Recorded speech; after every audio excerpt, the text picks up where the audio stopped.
Anything that is called block, that you moved, it's minimum of 7 days, maximum of 21 days. If any problem, you might phone 28 or 42 days. If any problem, you wait it morning and night for 7 days. For the first 7 days. Why can't morning and night?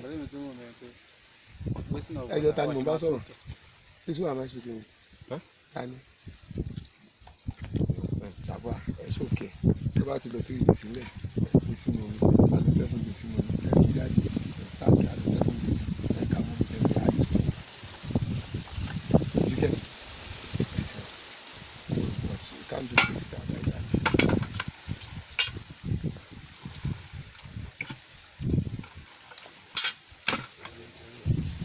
With the solution to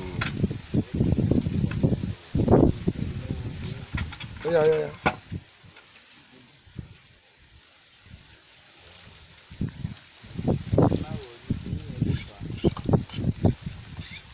attention to detail.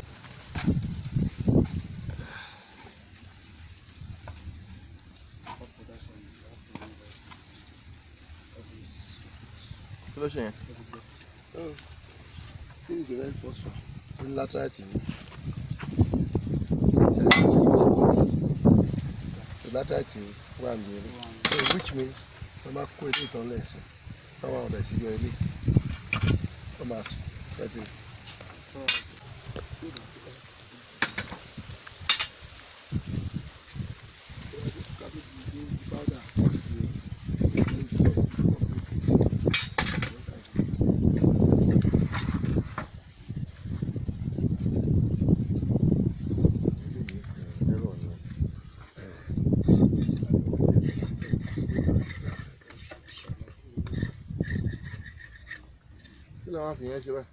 Just put it there.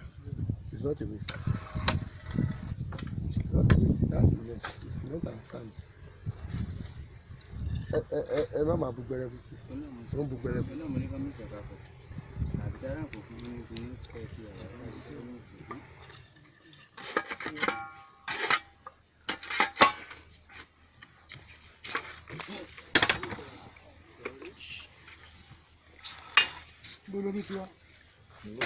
Yeah.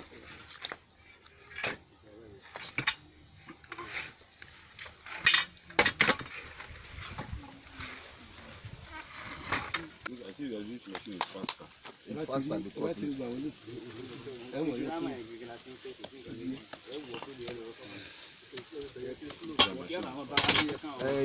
by using of use now.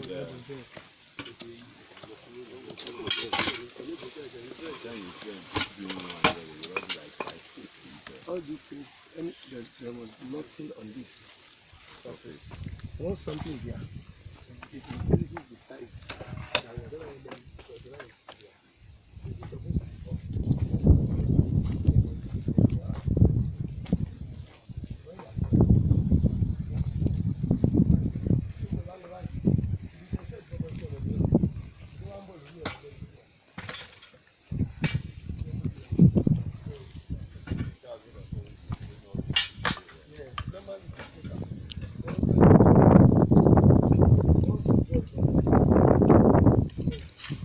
Hi everyone, my name is Apostle Landlord.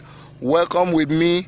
Here I am at the Precious Peace Estate Phase 1, Maya Ikorodu.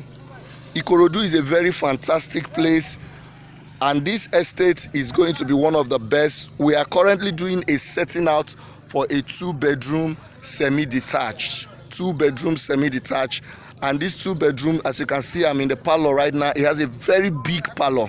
As a matter of fact, the parlor is like 16 by 12. Very, very big parlor. And this property is going for 9 million naira if you're doing within the 6 months and 18 months. And it comes with a free plot of land in Precious Peace Estate Phase 2. And also too, it comes with a solar system. Solar to power this house.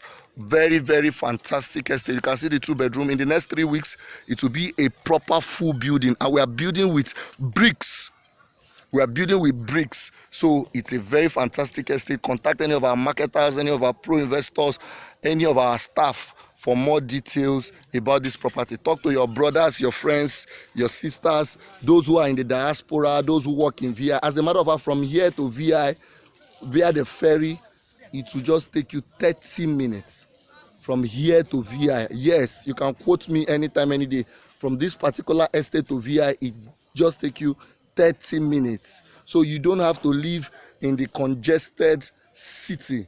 This place is a perfect home for anybody who wants affordable living, affordable housing in a very serene environment. So contact any of our marketers for more information, or any of our pro investors, or any of our realtors. Thank you very much. Have a wonderful day. God bless you.